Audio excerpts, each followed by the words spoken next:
کہا جاتا ہے کہ عورت اپنی پہلی محبت کبھی نہیں بھولتی. جب وہ محبت اس کی کھو جائے نا تو عورت کا ایک حصہ ایسے ٹوٹ جاتا ہے جیسے کسی نے اس کی یادوں کا جو سر چشمہ ہے اس کو بند کر دیا ہو.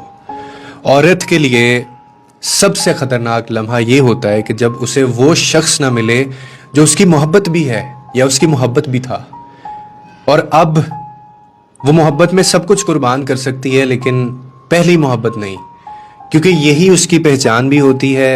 پہلی محبت کا جو غم ہے نا وہ جتنا گہرا ہوتا ہے، کہا جاتا ہے اتنا وہ شفا بھی آپ کو اندر سے دیتا ہے. یعنی جب عورت خود دوبارہ چین سے خود کو جوڑتی ہے یا سکون سے جوڑتی ہے، وہ اپنے اندر کی طاقت کو پہچانتی ہے دوبارہ سے، اور وہ اس کے بعد اپنی حدود طے کرتی ہے.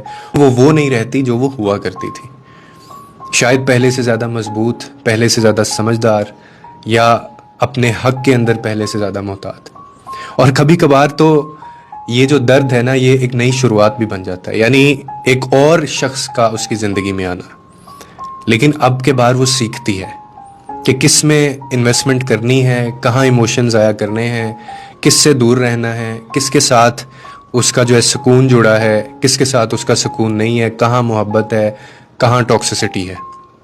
اپنی پہلی محبت کو کھو دینا دنیا کا سب سے بڑا امتحان ہو سکتا ہے اس کے لیے، مگر یہی امتحان عورت کو اپنی اصلیت اور اپنی قیمت بھی سکھا سکتا ہے.